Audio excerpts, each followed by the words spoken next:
Саламатсыздар, урматтуу кесиптештер, жаңы окуучуңуздар менен куттуктаймын. Сиздерге ийгилик, укуңуздарда коштоп турсун. Урматтуу коллегалар, биз бүгүн сиздер менен жаңы предмет баштайбыз. Так называемые инфекционные болезни. Уважаемые коллеги, инфекционные болезни – это большая группа болезней, которая вызывается болезнетворными возбудителями,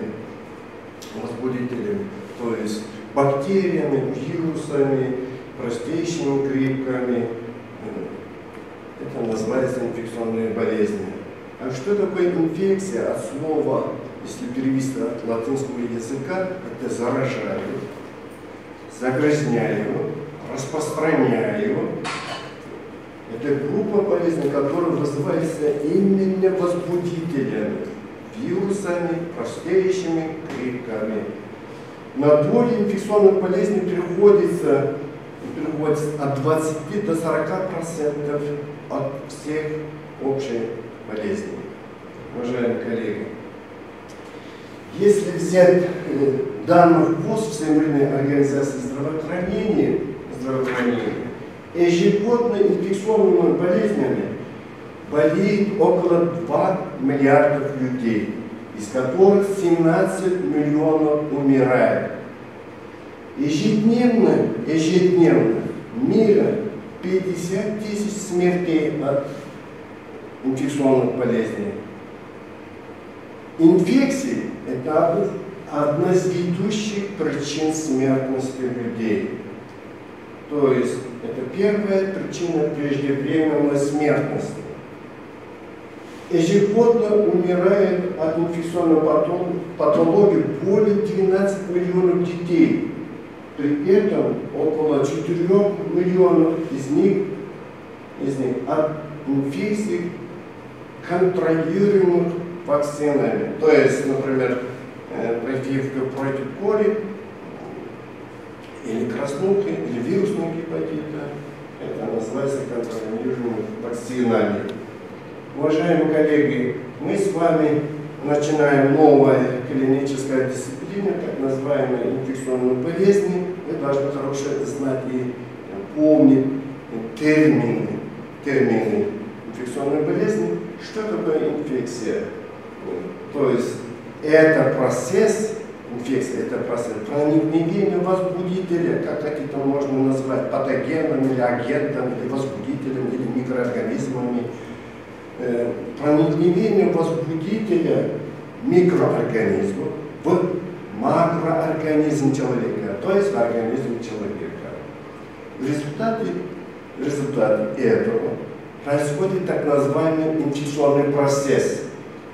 Что такое инфекционный процесс? Это комплекс реакций организма человека в результате внедрения возбудителя, то есть агентов, или патогенов, или микроорганизмов, направленных на нарушение гомеостаза, то есть внутренней среды и равновесия окружающей среды.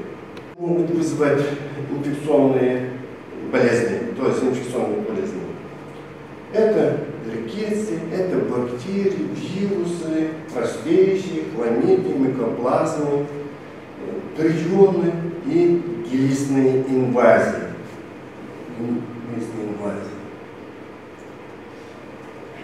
Чем это отличается инфекционная болезнь от других соматических болезней? Инфекционные болезни имеют свои особенности. Это характеризуется первый – это заразительностью. Имеется второй – наличием инкубационного периода, так называемый, то есть от момента попадания возбудителя в организм до появления клинических симптомов. Далее идет циклическое течение болезни, то есть имеется определенный период болезни с момента попадания возбудителя в организм человека до появления развернутой клинической картины. Это инкубационный период, период продромального периода, период разгара, то есть выражена картина болезни, и период спада болезни, то есть стадия разрешения, и последний период выздоровления, или по-другому еще называется период реконвалесценции.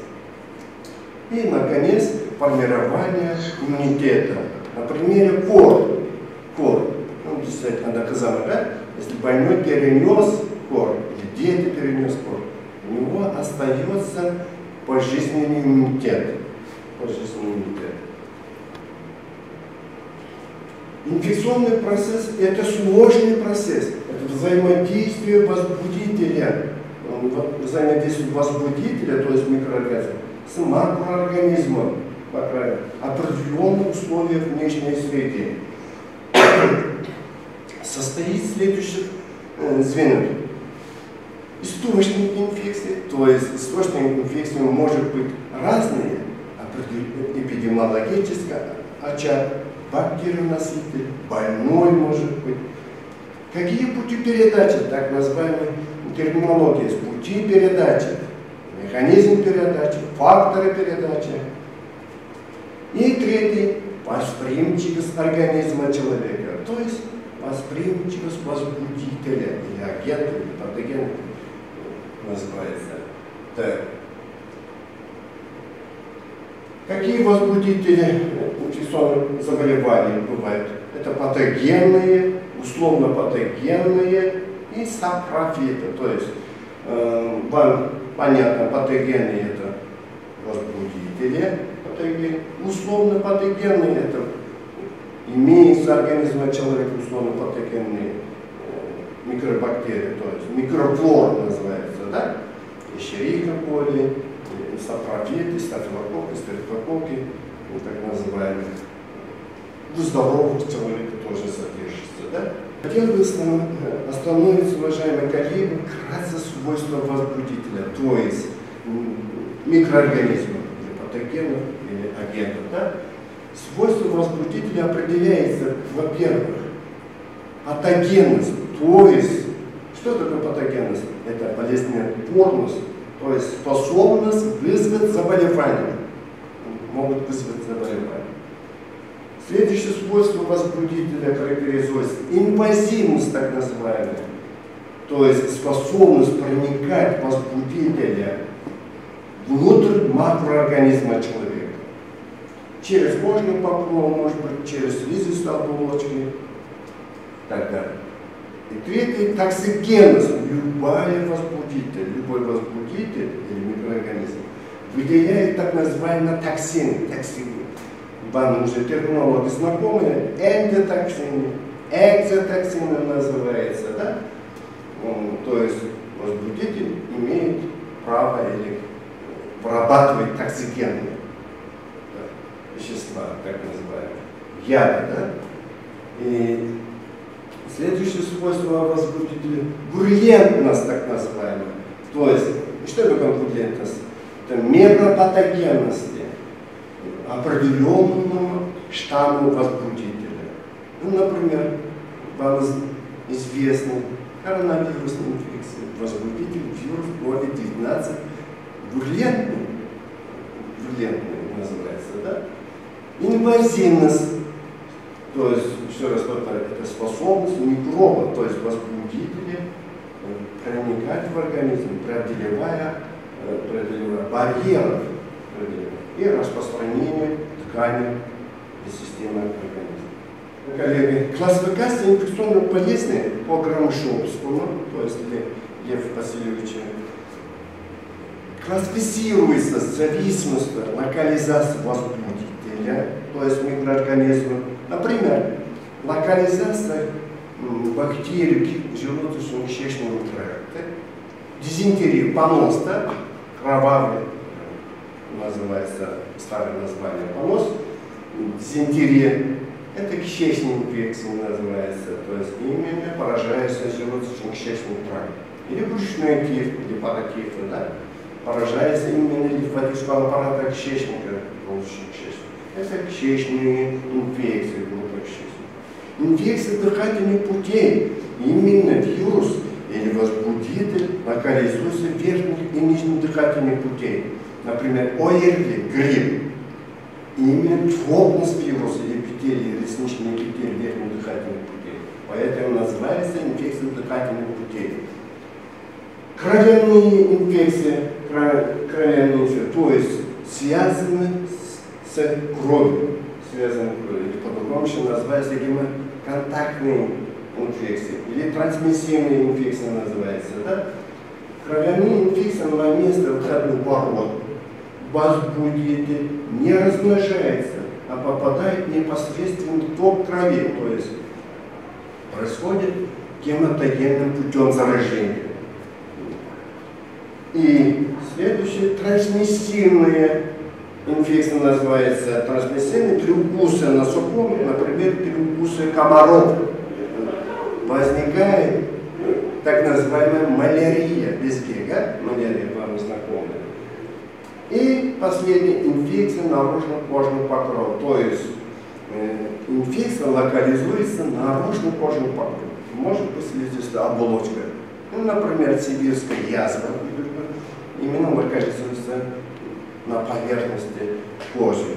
Теперь, какие диагностики или методы обследования проводятся при инфекционных болезнях?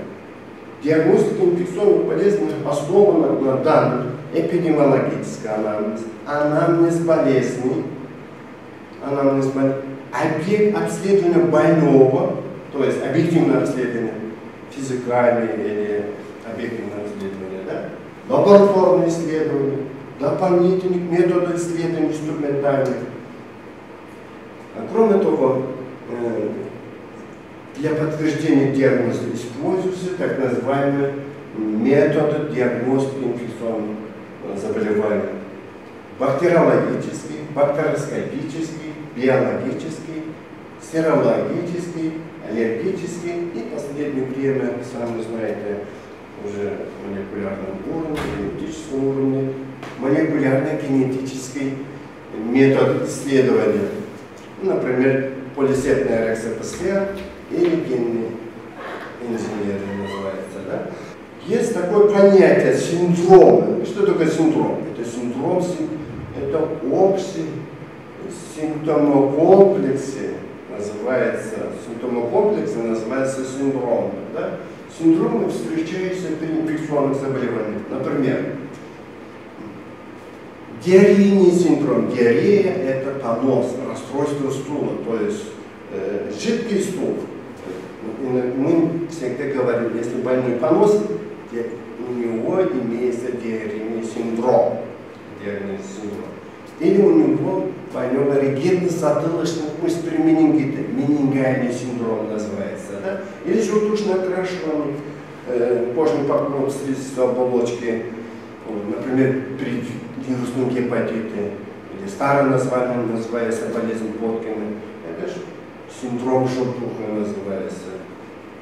И, наконец, синдром лимфаденопатии, то есть увеличение периферических лимфатических узлов, например, при синдроме лимфаденопатии встречается при СПИДе или ВИЧ-инфекции, да, называется. Коллеги, на этом я вводную часть, структура, введение, общее понятие инфекционных болезней я закончил. Если какие-то вопросы будут, можно задавать. Перехожу на следующую тему. Брюшной тип и паратифа. Брюшной тип – это острая, кишечная, антропонозная инфекция, вызываемая сальмонелла тифи.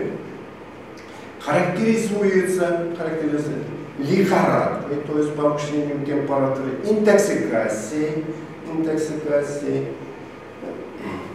гепатосплениемегалии, то есть увеличением печени, селезенки и преимущественным поражением лимфатического аппарата кишечника, именно тонкого отдела кишечника. Это называется брюшной тип, то есть именно поражается лимфатического аппарата кишечника. От момента попадания возбудителя сальмонелла тифи до появления клинических симптомов проходит определенные дни, от 7 до 25 дней. Все это зависит от валентности возбудителя, от реактивности организма человека, от доз возбудителя носителя. Ну, в среднем получается от 7 до 14 дней инкубационный период. Следующий паратип сальмонелла группа А, инкубационный период от 8 до 10 дней. Паратип Б, сальмонелла группа Б, инкубационный период от 5 до 10 дней. Наличие экзантема, то есть сыпи, сейчас поменялась терминология, наличие сыпи, экзантема называется наружным, энантема называется сыпь слизистого оболочки внутреннего органа. В мире, по всему миру, по данным ВОЗ, регистрируется около 20 миллионов случаев брюшного тифа, около 800 тысяч летальных исходов, то есть смертных случаев. Особенно крупные эпидемии наблюдаются в странах Азии, Африки, Южной Америки, где брюшному тифа характерна сезонность, то есть летно-осенний сезон. И наша республика тоже занимает эндемичную зону по брюшному тифу, особенно Ошская, Целопатская область. Как вы знаете, ежегодно регистрируются случаи брюшного тифа до 10 до 20 случаев брюшного тифа. Громоописательная палочка хорошо сохраняется в окружающей среде, особенно в воде молочных продуктов. Палочка брюшного тифа переносится непосредственно грязными руками, сточными водами, мухами. Опасные вспышки связаны с употреблением инфицированных пищевых продуктов. Молоко, холодные, мясные блюда, закуски и так далее. Это в основном встречается в крупных европейских странах. Для нашей республики характерна это водная вспышка брюшного тифа, в основном водный путь передачи.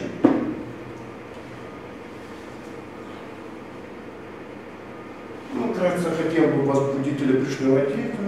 Сальмонелла тифы относятся к семейству энтеробактерия, рода сальмонелла, виду энтерика, подвиду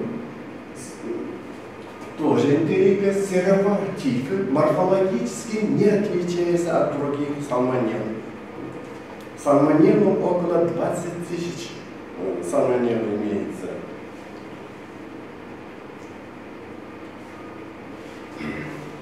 Эпидемиология, хочу остановиться эпидемиологией, то есть механизм передачи брюшного тифа. Механизм передачи брюшного тифа и паратипа А и Б. Фекально-оральный, то есть это кишечная инфекция, фекально-оральный путь передачи. Пути передачи это водный для нас, республики характерно, особенно в Средней Азии. Пищевой, особенно в крупных городах. Контактно-бытовой путь передачи, это чаще всего у детей встречается. Факторами передачи являются это пищевые продукты, загрязненные мухами, грязная посуда, грязная вода.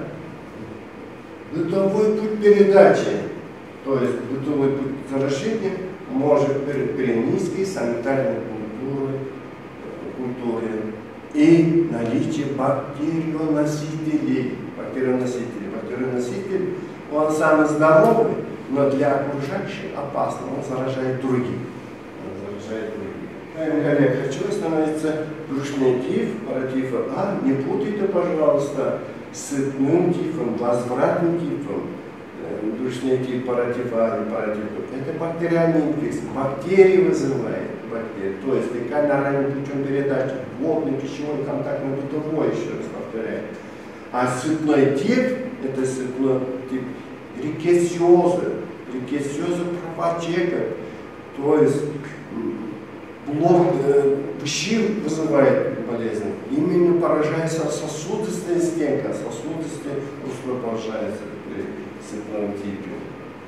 Или по-другому называется голодный тип, шивый тип называется. Патогенез, то есть механизм развития болезни при брюшном типе определяется следующие фазы, которые приняты в 1924 году, до сих пор сохраняется эти теории, то есть фазовая теория Ашара и Модерна называется. Да? Первая стадия внедрения возбудителя в организм человека, то есть через рот. Да? Вторая, после попадания возбудителя салмонелла в рот, попадает возбудитель желудок. Место внедрения ротовой полости вызывает местный воспалительный процесс, так называемая ангина, джугия. Желудки погибают под действием соленой кислоты и фермента. Разрушается эта салмонелла. Дальше проходит желудочно-кишечный тракт, то есть кишечник, где вызывает воспалительный процесс лимфатического аппарата, называется лимфаденит. Именно тонкого отдела кишечника. В последующем попадает ток крови салмонелла тифа, называется стадия бактериемии, то есть имеется в крови салмонелла тифа. С этого момента у больных появляется лихорадка, то есть интоксикация, повышение температуры. Если хороший клинсист, с этого момента можно уловить основные симптомы брюшного тифа. Следующая стадия интоксикации, то есть у больных появляется уже астенический синдром, головная боль, утомляемость, повышение температуры. А следующая стадия дальше переходит парикоматозная, так называемая диффузия, то есть разносится по органам системам, печени, селезенки, лимфатическому узлу. Это называется парикоматозная диффузия. Далее идет следующая стадия выделения возбудителя из организма. Это стадия выделения возбудителя из организма через мочу, через калу, через потом могут выделять больные. Да? И последнее формирование брюшного тифа, формирование иммунитета брюшного тифа. То есть, если больной перенес брюшной тиф, он повторно не должен болеть. Бывает случай повторного заражения брюшного тифа по литературным данным. Анатомия, то есть, какие анатомические изменения происходят у больных брюшного тифа. Первое патология. Первый период, то есть первая неделя болезни, характеризуется значительным набуханием групповых лимфатических узлов, то есть так называемая стадия мозговидное набухание. Чаще всего встречается у детей. Вторая неделя сопровождается некрозом, то есть отторжением тканей. С этого момента у больных появляется угроза, может быть кровотечение, проводение, шок, коллапс и так далее. И третьего периода происходит отторжение некротических масс и формирование язв. Может быть, здесь тоже опасна перфорация кишечника.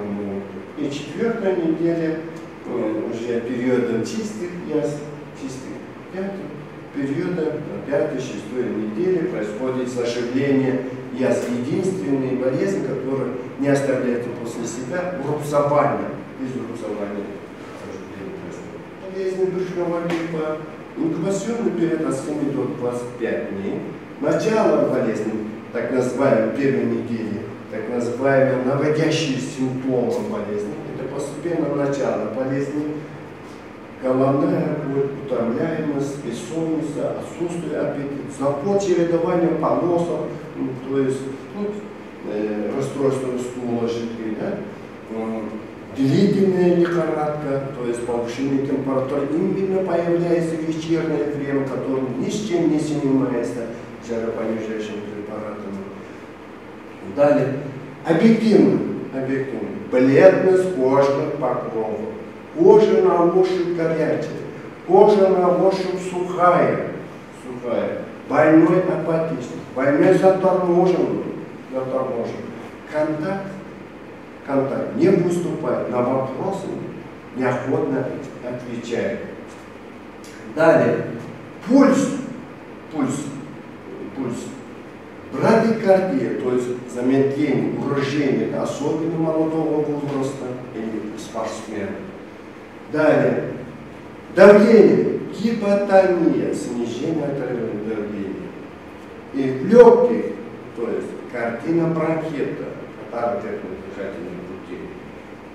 Живот на животе, вздул, печень сердечная, лечение гепатоспленомегалии, запор, притупление звуков при сравнительном перекусе, так называемый симптом податка положительный.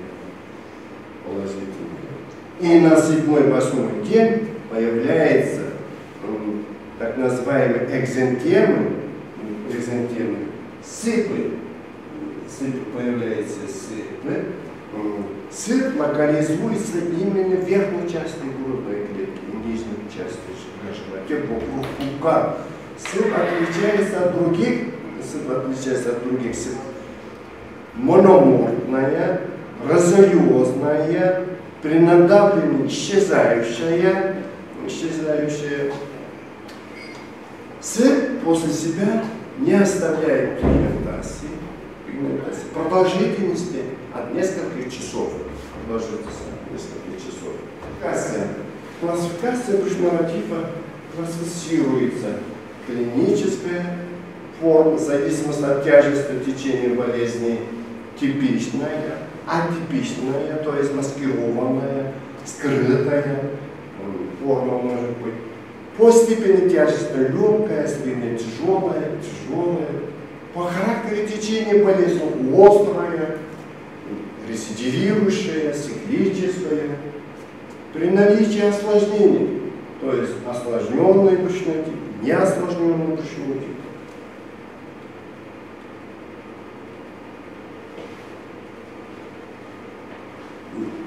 Хотел бы отдельно остановиться, уважаемые коллеги. Язык при брюшном типе. Язык, что мы иногда говорим?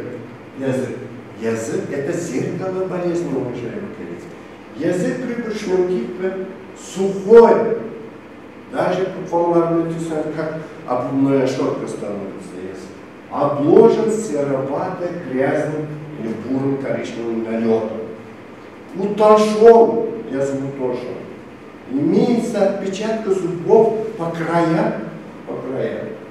Кончик и края языка свободны от налета. Живот при пальпации умеренно вздут за счет воспаления лимфатического аппарата кишечника. При пальпасе отмечается грубое урчание слепой кишки и повышение болевой чувствительности, или по-другому еще называется гиперэстезия. На современное течение брюшного типа в наше данное время, в настоящее время, да, чем раньше, это лихорадка, то, что характерно для брюшного типа, типичная форма. Нет в настоящем, не существует. Длительность лихорадки всего 2-3 дня, максимум 5 дней.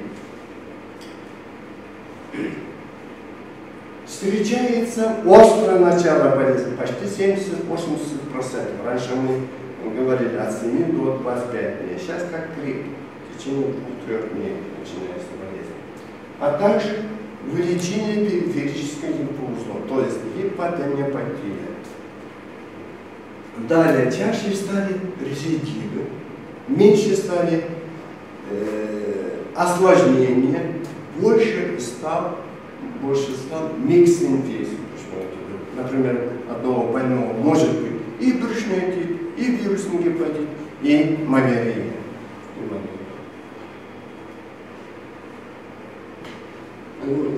Следующая тема вкратце. Паратипа А, паратипа Б. Паратип Б. Инкубационный период от 5 до 10 дней. Заболевание начинается острое, отличие от брюшного типа. Остро, внезапно, с появлением вида гастроэнтерита, то есть вида жидкого стула, поноса, то есть диарея, да? гастроэнтерит. Тошнота, рвота, расстройство растут, повышение температуры тела. Температура тела отличается от брюшного типа большим суточным размахом.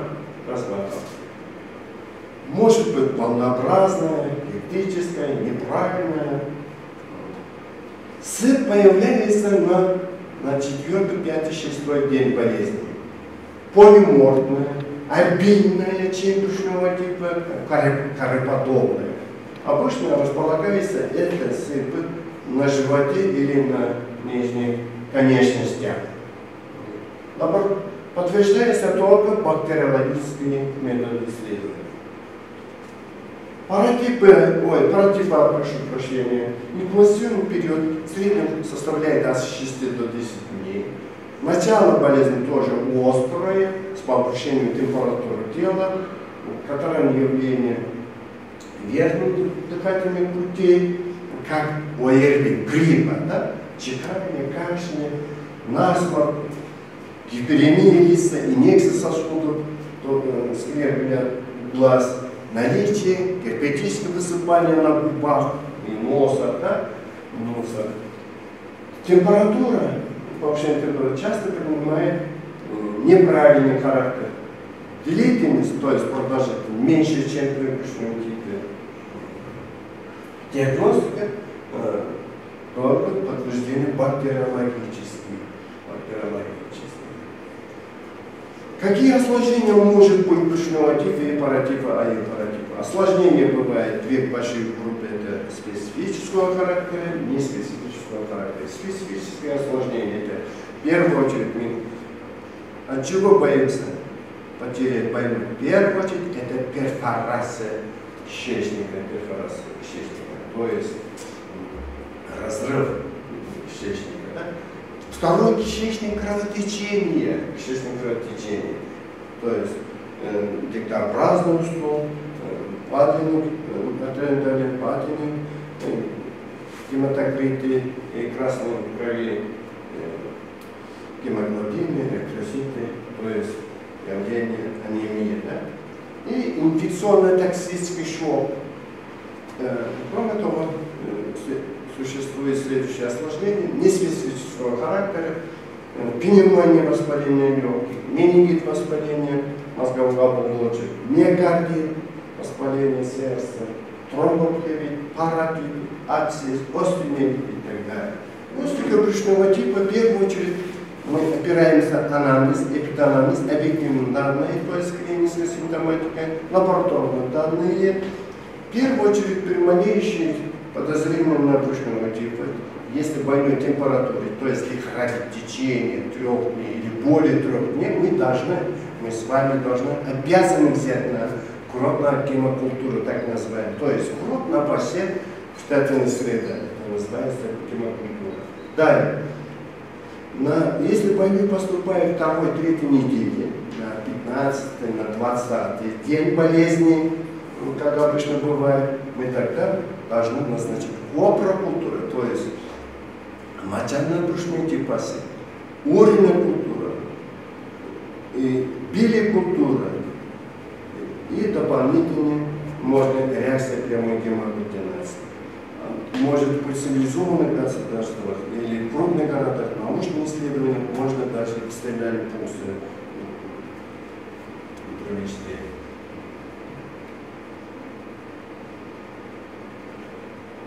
Таким образом, уважаемые коллеги, хочу остановиться в заключение.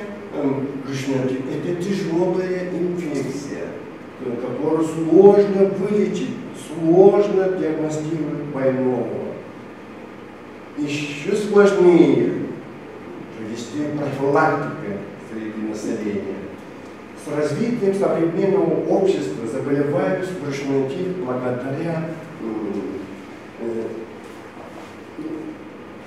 благодаря коммунальному устройству населения значительно снизится заболеваемость брюшного типа. Это произошло благодаря комплексным мероприятиям, противоэпидемическим мероприятиям и так далее. Спасибо за внимание. Если есть вопросы, можно